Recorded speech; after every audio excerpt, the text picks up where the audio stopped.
अस्सलामुअलैकुम वरहमतुल्लाहि वबरकातुहू। कैसे हैं जी आप सब? खैरियत से हैं? ठीक हैं? खुदावंद मुताल आप सबको अपने हिफ्ज़ अमान में रखे। तो जी again sorry for the long absence. ख़बरें और बदलते हालात काफ़ी ज़्यादा हैं। पाकिस्तान की सियासी सूरत हाल, इमरान खान साहब, अमेरिकन जो मैनेजमेंट है उनकी तरफ से क्वेश्चंस और ये सारी चीज़ें। लेकिन जो सरदस्त बात करनी है वो हमारे मोहतरम मिर्ज़ा इंजीनियर साहब के हवाले से। मिर्ज़ा जो क्या उसे कहते हैं कि बाबे तिशाई कोई नहीं, उनके हवाले से। तो मिर्ज़ा मोहम्मद अली इंजीनियर साहब जो हैं वो मानी हुई शख्सियत है और लोग उनको इस हवाले से जानते हैं कि वो दीनी काम बहुत अच्छे तरीके से कर रहे हैं। बल्कि यूँ कहना चाहिए कि उन्होंने ये जो दीन का लिबादा ओढ़ के जिन लोगों ने एक झूठ की फैक्ट्री एक अपनी तरफ से डिकॉसले, अगरचे उनकी सारी बातें मैं समझता हूँ कि वो नहीं है जिनसे इंसान वो नहीं करता, इत्तफाक नहीं करता, और ये एक ह्यूमन नेचर है। 100% किसी से भी इत्तफाक नहीं किया जा सकता, हर बंदे का अपना पॉइंट ऑफ व्यू होता है। मिर्ज़ा साहब का भी अपना एक पॉइंट ऑफ व्यू है जिस हवाले से उनकी वो कहते हैं ना कि तहकीक है उसको वो प्रेजेंट करते हैं, लेकिन बीच बीच में वो थोड़ी डंडी भी मारते हैं। तो बहरहाल मिर्ज़ा साहब के हवाले से हमारे चैनल पे भी काफ़ी बात होती रही है। जब अभी भी खैर हो सकती है दोबारा भी, जब हम लोग इस हवाले से एक बिल्कुल हमने एक तहिया किया कि जो दीन के नाम पे, चाहे वो शिया में डिकौसले वाले हैं, सुन्नियों में है, वहाबियों में, जहाँ भी जो भी कोई तफरकाबाजी का काम करेगा हम उसके हवाले से बात करेंगे। तो इस हवाले से मिर्ज़ा साहब के हवाले से भी बात होती रही। सरदस्त जो बात है वो इमरान रियाज खान भाई के हवाले से और आफ्ताब इकबाल साहब के हवाले से और ओवरऑल मिर्ज़ा साहब की जो एक पॉलिटिकल पोजीशन है उसके हवाले से काफ़ी कंट्रोवर्सी बनी हुई है।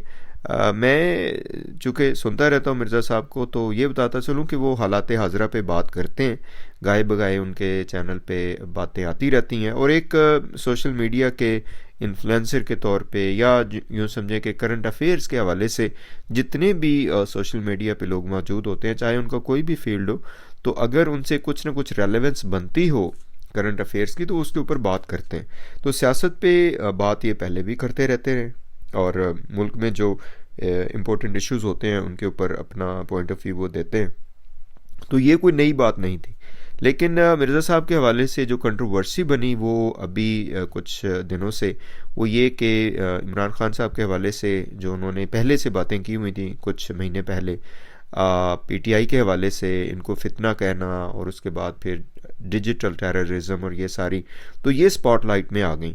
इस पे ज़्यादातर मेरे ख्याल उसी वक्त ज़ाहिर है सोशल मीडिया पे और एक जर्नलिज्म में स्पेसिफ़िकली इस दौर में इमरान रियाज खान साहब का एक नाम है, रेजिस्टेंस के तौर पे उनका नाम याद रखा जाएगा मेरे ख्याल है। तो उनके ऊपर भी तनकीद इनके सामने आई और उसके बाद फिर क्या नाम है आफ्ताब इकबाल साहब के हवाले से भी। तो होता इस तरह के मामलात में यही है कि जब आप शुरू करते हैं एक बात, एक चैनल से एक बात होती है, तो दूसरा जब उसके जवाब में बात करता है तो वो एक टग ऑफ वॉर शुरू हो जाती है। इस तरह के मामलात में होना तो यही चाहिए, दी बेस्ट अप्रोच इज़ कि इनको इग्नोर किया जाए, इनके ऊपर बात ज़्यादा ना की जाए, क्योंकि जितना एक बंदा बात करेगा दूसरा उसका जवाब देगा, फिर जो दूसरे लोग एनालाइज करने वाले होते हैं उनको भी मौका मिलता है, वो भी फिर इस हवाले से बात करते हैं। I mean it's not bad. मेरा ख्याल है कि इसमें गलत फहमियाँ दूर करने का भी एक होता है, मौका होता है, या जिसे हम कहते हैं ना कि एक पॉजिटिविटी की साइड पे अगर जाएं तो उसमें भी आपको एक अपॉर्चुनिटी मिलती है कि आप अपने आप को देखें, अपने गिरबान में झांकें, फिर आगे चलें। तो कैटेगोरिकली जो मैं यहाँ बात करना चाहूँगा कि मिर्ज़ा साहब के हवाले से जो इशू है, ज़ाहिर है उनके फॉलोअर्स काफ़ी हैं, 2 मिलियन से ऊपर हैं, तो वो फिर जब इतने आपके सब्सक्राइबर होते हैं तो फिर आपको यही होता है कि मैं कोई बहुत बड़ी फनेखा चीज़ हूँ, तो मैं जो भी कह दूँगा वो लोग मान लेंगे। ऐसा है नहीं। जो बात सही होती है उसी के ऊपर ही बात करनी चाहिए। मेरा ख्याल है कि मिर्ज़ा साहब की कुछ बातें इमरान खान साहब के हवाले से बिल्कुल ठीक थी और इसका ये कोई नई बात नहीं उन्होंने की। इमरान खान साहब ने खुद इसका इकरार भी किया कि उनकी सबसे बड़ी गलती ये थी कि वो बाजवा को एक्सटेंशन दी, इनके होते हुए वो जो है ना वो इनकी मदद से वो हुकूमत में आए ये गंजी स्वाग जो है उनके साथ एक बड़ी पॉडकास्ट में इन्होंने कहा था जो है इमरान खान साहब ने कि मेरी सबसे बड़ी गलती थी, मुझे ये नहीं करना चाहिए था, एक्सेप्ट नहीं करनी चाहिए थी गवर्नमेंट, क्योंकि वजह उसकी ये थी कि जब गवर्नमेंट इमरान खान साहब को मिल गई और मैंडेट पूरा नहीं था, जिसे हम कहते हैं ना कि सीटें पूरी नहीं थी, तो कोई भी हुकूमत का जो डिसीजन होता है, लॉ मेकिंग होती है, वो इंडिपेंडेंटली वो नहीं कर सकते थे, हर जगह पे रेशा दवानियाँ थी। और इस पे इमरान खान साहब काफ़ी मरतबा कह चुके थे कि हमें बेहतर था कि हमें इलेक्शंस में जाना चाहिए था, लेकिन ज़ाहिर है उनको नहीं पता था कि ये उम्र यार की जो जंबील है, इस्टेब्लिशमेंट कह लें, फ़ौज कह लें, या जो भी कह लें, ये क्या नाम है, बाजवा साहब की शक्ल में, और अब ये जो आसिम मुनीर साहब है उनकी शक्ल में, ये किस कदर गंभीर इनका कारोबार है। तो वो ज़ाहिर है देर हुई उसमें, और फिर इमरान खान साहब ऑल आउट जिसे हम कहते हैं कि उन्होंने वार शुरू की, तो कौम की आंखें खुली, कौम की आंखों का ऑपरेशन हुआ, तो उस पर फिर ज़ाहिर है अताब का शिकार तो होना ही था उन्होंने भी और उनकी पार्टी ने भी। तो यहाँ पे बात करने की ये है कि आप जो मर्ज़ी कह लें, ये बात तो अलल ऐलान सबको पता है कि इमरान रियाज खान साहब के ऊपर जुल्म हुआ है।